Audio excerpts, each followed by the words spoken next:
Hello grade 9 learners and welcome back to my YouTube channel. So kung bago ka pa lang sa channel ko, please don't forget to subscribe and hit the post notification bell para updated ka every time na magpo-post ako ng bagong video. So itong lesson na to ang most requested video for grade 9. So it's all about simplifying radical expressions. So when do we say that the radical expressions that the given radical expressions is already in its simplest form? So, meron tayong apat na cases that a radical expression or radical is said to be simplified or in simplest form if. So, let's start with case 1 and then I will be giving examples para ipakita kung ano ba yung sinasabi ng bawat cases. So, for case 1, the radicand has no factors whose indicated roots can still be taken. Example, simplify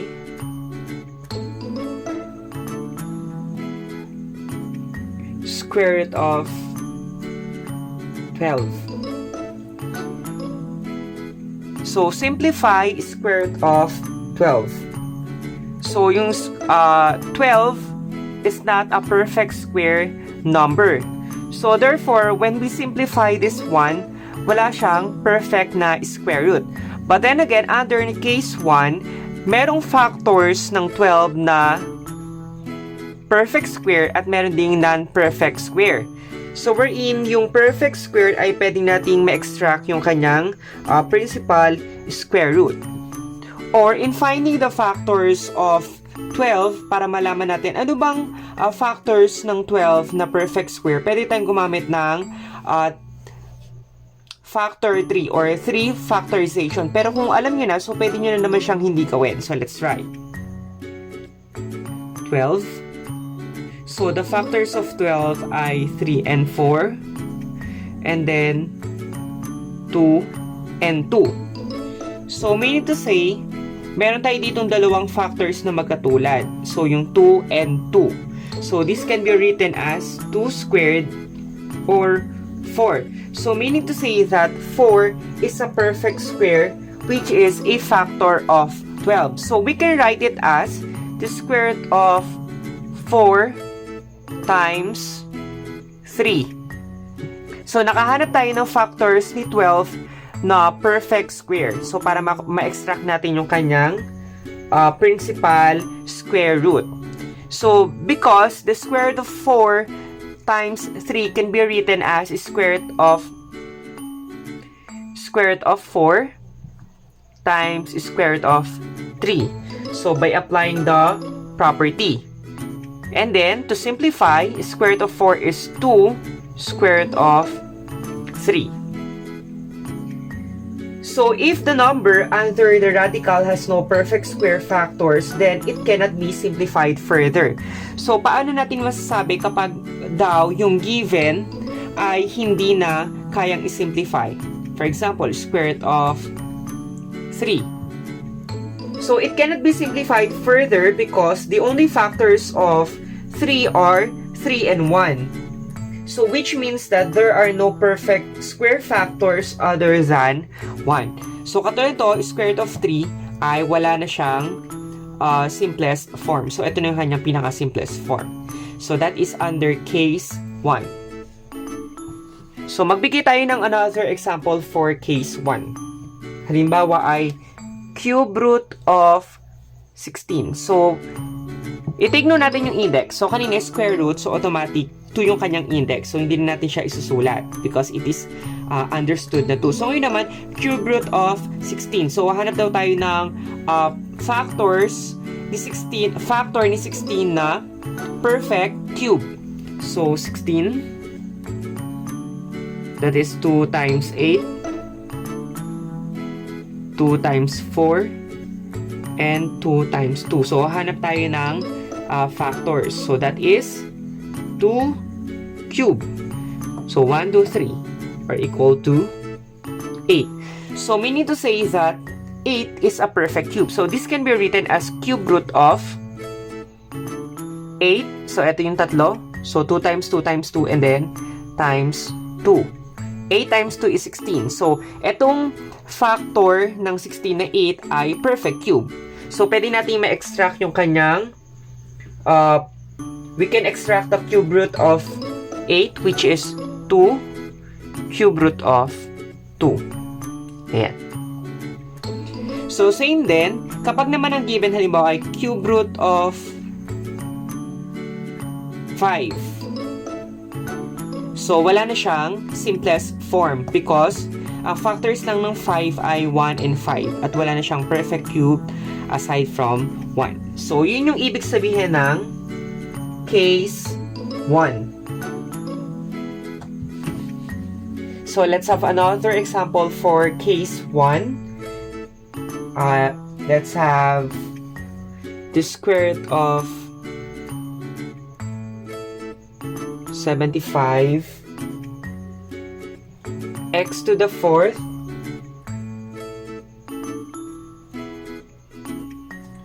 y to the 5th z to the 9th.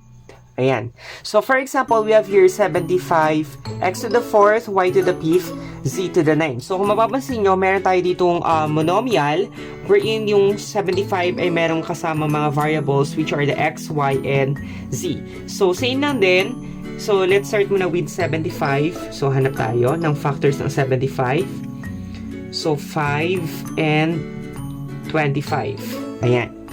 So, 25 and 5. So, let's start with 75. So, that is 5. 75 divided by 5 is 15. And then 15, we have here 5 and 3. So, yun. So, meron tayo 5 squared or 25. So, 25 is a perfect square. So, this can be written as the square root of 75.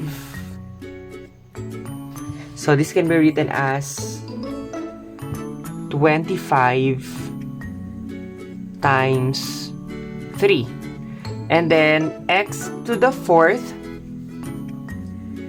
So, since ang ating index ay 2, it must be divisible by 2. So, y to the 5th, so that is y to the 4th times y.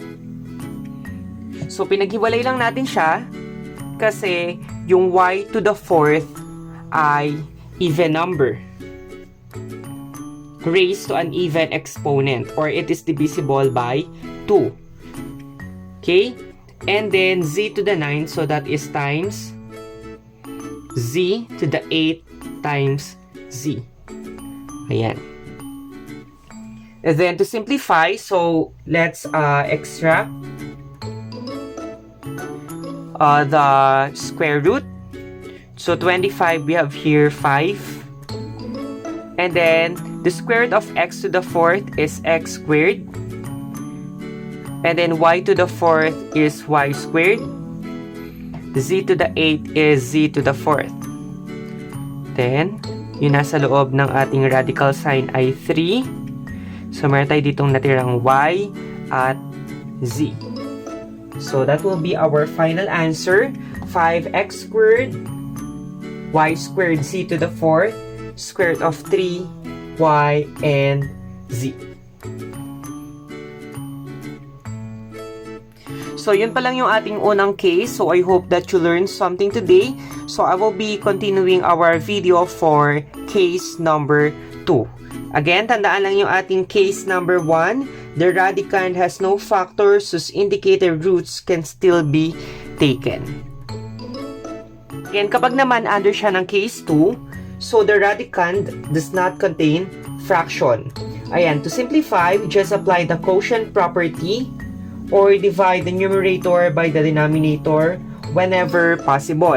So, for example, we have here, we need to simplify the square root of 75 over 3. So, we can use another method by simplifying, divide the numerator by the denominator. So, we can separate the radical of the numerator and the denominator. So, i-separate muna natin siya. So, this can be written as square root of 75 over square root of 3.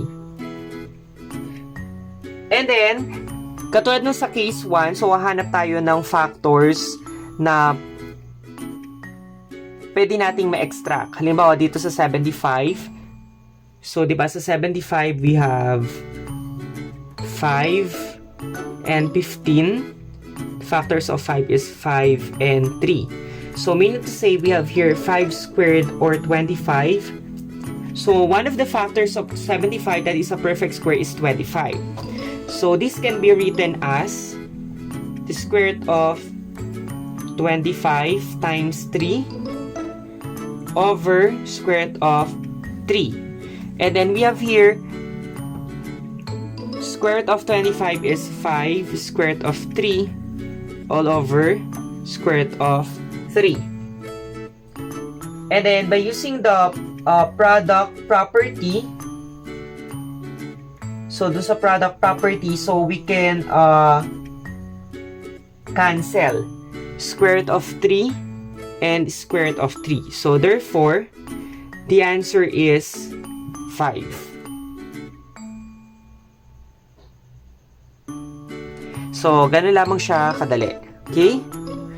Or kaya naman, pwede rin naman 75 divided by 3 is 25, then square root of 25 is 5.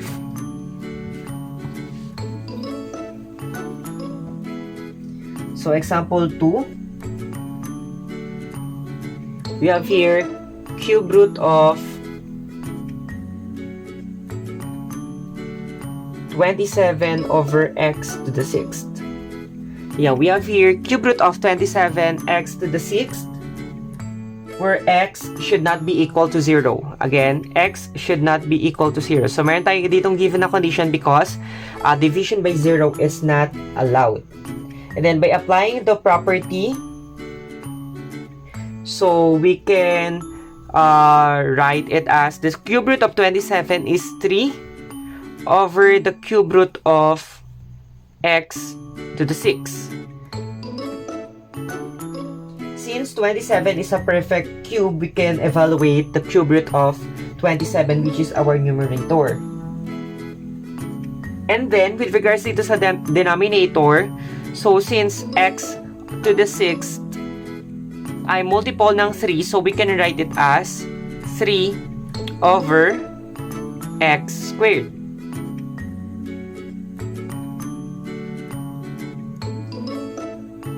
So, therefore, our final answer is 3 over x squared.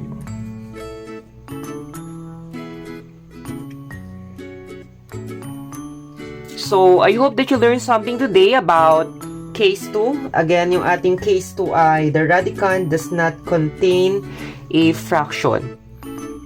So, don't forget to share this video and see you on our next video lesson regarding simplifying radical expressions.